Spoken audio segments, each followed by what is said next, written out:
TV big డిబేట్కి స్వాగతం. మరో పక్క నుంచి భారత్ని కొట్టడానికి పాకిస్తాన్ వెనకాల నుంచి కుయుక్తులు పన్నుతోంది.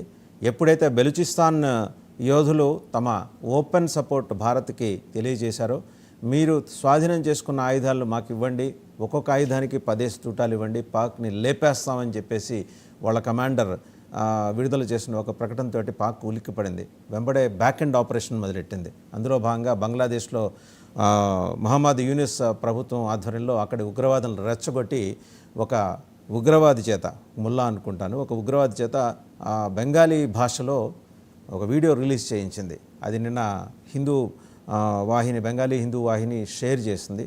ఇప్పుడు అది వైరల్ అవుతుంది. హిందువులు అత్యంత పిరికి వాళ్ళు, భయస్థులు, వాళ్ళని ఎలా కొట్టాలో మాకు తెలుసు, వాళ్ళ కోసం 70 ఫైటర్ జెట్స్ అవసరం లేదు, 7 ప్లేన్స్ కూడా అవసరం లేదు, మేము సూసైడ్ బాంబర్స్ తోటి కలకత్తాని పేల్చేస్తాం. ఇదొక కొంచెం అలార్మింగ్గా ఉండాల్సిన పరిణామం. అలాంటి వాటిని తేలిగ్గా తీసి పారేయటానికి గవర్నమెంట్ ఆఫ్ ఇండియా అయితే సిద్ధంగా లేదు. ఈ అంశంతో పాటు ఇంకా బోల్డన్ని నిన్న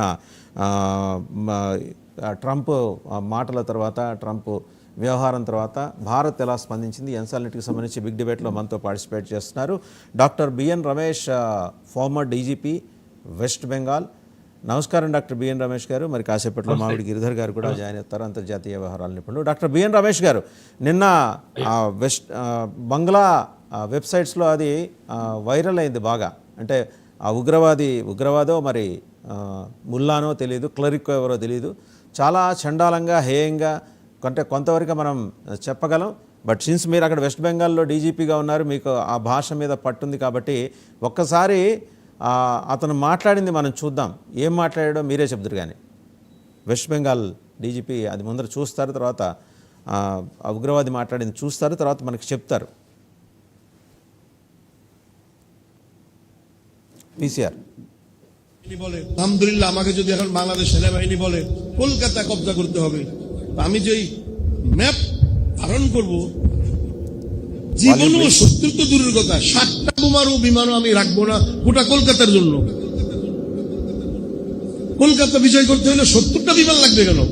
আমার তো জানা আছে ওখানে মূর্তি পূজারী থাকে, আমার তো জানা আছে ওখানে সর্বোচ্চ খাবার পেশাব, গোবর আর কচ্ছপ।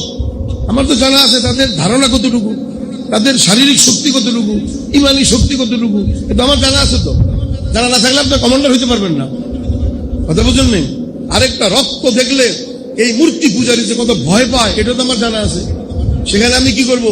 বাংলাদেশ সেনাবাহিনী যদি অনুমতি দেয়, তাহলে আমি সবচেয়ে বেশি আত্মঘাতী ফিট করব। সেখানে কি ফিট করব?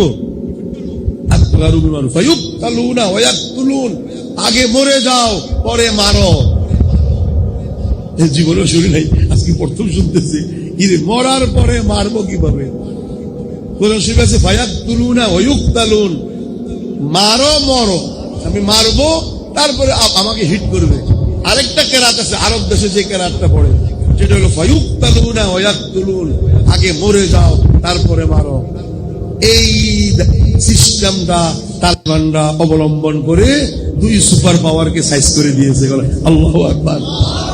তারা হুন্ডা ব্যবহার করতো, হুন্ডা ফুল জ্যাকেট বোমা, চাইতেছে ক্যান্টনমেন্টের দিকে, ক্যান্টনমেন্টের কাছে দেয়া গুলি খাইতো, এক গুলিতে তার মরে না।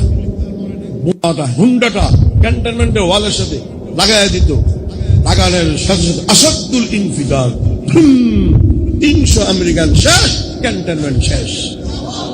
আগে কে মরছে? হুন্ডাওয়ালা। তারপরে কারে মারছে? কাফেরদেরকে। এইভাবে তো তারা। సో డాక్టర్ రమేష్ గారు, అతను మాట్లాడిందంతా చూశారు కదా, విన్నారు కదా మొత్తం. ఇన్ఫ్యాక్ట్ ఆ